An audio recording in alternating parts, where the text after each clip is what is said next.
With the Center Square from the Democratic National Convention in Chicago, I'm Greg Bishop, and we're talking with a Washington State delegate, Jasmine Ines. Jasmine, thanks for taking time with us here from Chicago, and you flew all the way out here from Washington. So far, tell us your experience. It's been good. I flew up on Saturday, so I came a tiny bit early. My best friend lives up here, so I had a day with him. He showed me around his new place, and then I jumped right into all the DNC parties and signing into the hotels and meeting the delegation. So on the ground, tell us about what you're learning, not just from your cohort from Washington State, but surely you're getting a chance to meet a whole bunch of different delegates here. Yeah, it's been great. This is my first convention that I've ever been to, so I feel like I'm kind of absorbing it all in. So just the lay of the land, how the different states are set up around, I think tells a lot too of like who their audience is, who they're trying to reach out to, and then getting to mix and mingle has been a lot of fun. So I feel like the DNC welcome party was kind of the first time that we got to interact with all the different states, and that was really exciting, seeing everyone's kind of color and flavor and what people are excited about. And then it's been a bit more intimate too, now that we're kind of heading into McCormick Place. There's like a little luncheon areas in the caucuses, which are a bit more intimate. So it's been nice. I've been having to have some one-on-one conversations with people from different states. There's lots of intermingling too, so people are kind of breaking off from their states and just chatting with other people, and it's just interesting hearing what's important to them or what they're noticing or what their hypotheses are of coming here and then what's actually coming true. And it's a lot, but it's a lot in a good way. So for people who aren't familiar with being a delegate, talk about, I guess, what kinds of, are you learning strategy? Are you discussing the topics? Are you learning how to converse with the people who aren't in politics on how to understand the issues? Yeah, a little bit of all of them. I think for me, a lot of it is learning a lot about the rules, right? So with anything political, especially a convention, there's a lot of rules as I signed up. So it's my first time being a national delegate, so it was kind of learning the protocol, how meetings work, how to interact with people, what my role is. And in this case, it's to nominate the president, so that's kind of the obvious one. But there's also a lot of meetings and plannings that go on with it. We had media training as well, so just like how to talk to the press or how to like state your name and your objectives, that kind of thing for folks who aren't used to this kind of thing. I'm trying to think if there's anything else that was really fun that happened. Well, it's still early. It's only Tuesday. That's true. I don't know. I feel like I'm all in already. I'm 110%. Yeah, you've already got 2 days in, 2 days left, and here we are on Tuesday in Chicago. Yeah. It's been a wild month and a half in politics. When you learned that President Biden wasn't going to be the nominee, Yep. Walk us through that process. What was that like with the Democrat Party in Washington State? What was your own internal reflection?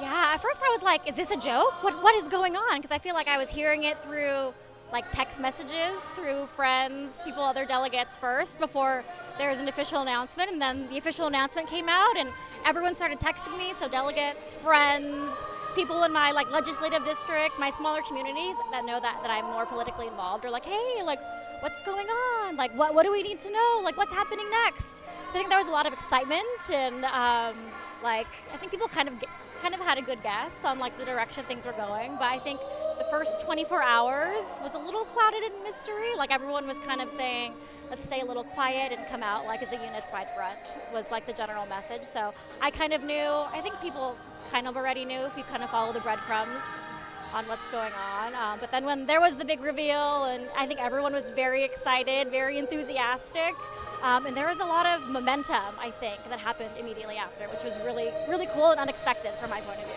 And that momentum bringing us to this occasion, the Democratic National Convention. What are you seeing are the main issues that you think are going to, obviously the party faithful are the party faithful, but what about those undecideds, those independents? What do you think are the issues that are really going to capture them to the Democratic Party? Yeah, well, so I'm originally from the Tri-Cities, which is in eastern Washington, so it's a bit more rural, and I now live on the west side, which is a bit not rural and a lot more progressive. So I think what I'm hearing from like that side of the community is just like they want to see people that they're relatable, that knows about their issues, things that are important to them in their community. In Washington State particularly, I think like nuclear energy is an interesting topic. So just they want to see people that know about like issues that are important to them, not just issues that are important to Seattle, but are issues all over Washington State. So someone that's well-rounded, that kind of thing. And then from like the millennial perspective, so I'm an elder millennial, I think like the student debt forgiveness is a really, really big one that's been changing a lot of minds and getting people a lot more excited. I have a lot of friends, especially educators, who have just been like working really hard since they graduated, trying to save for a house, trying to save for retirement. It seemed like it was impossible to do both. They got some student loan forgiveness, and now they're feeling a lot better. They're like, I feel like I can actually buy a house like relatively soon in the next 5 years, which I think is a lot of hope, a lot of joy, a lot of excitement on trying to thrive. I think a lot of thriving versus surviving is what they're seeing and feeling. And then finally, Kamala Harris going to accept the nomination this week. Tell us your thoughts about her and what she could bring to the United States. I love her. I'm so excited that I get to be here and that I got to actually be one of the folks that nominated her tonight. I think growing up, I didn't have a lot of people that looked like me, like on the national stage, in politics. All the people that I looked up to that looked like me were like relatives. So it's cool seeing that progression more in the public eye at the national stage of seeing people, BIPOC women, educated women, brown women stepping up all across the nation, not just at the national level, but at the state level, at the hyper local level, at the community level. And I have 2 kids as well. So I have a 6-year-old and an 8-year-old. And it's really exciting seeing my daughter like asking like, who's Kamala Harris and what is she like? And I'm like explaining to her who she is and how like voting works and what the president does and how she's the vice president. And she's like, oh, if I could vote, Mommy, I would definitely vote for her. I really hope she wins. Jasmine Ines, she is a delegate from the state of Washington. Greatly appreciate you being here in Chicago and taking time with us here with the Center Square. Thank you for having me. Absolutely.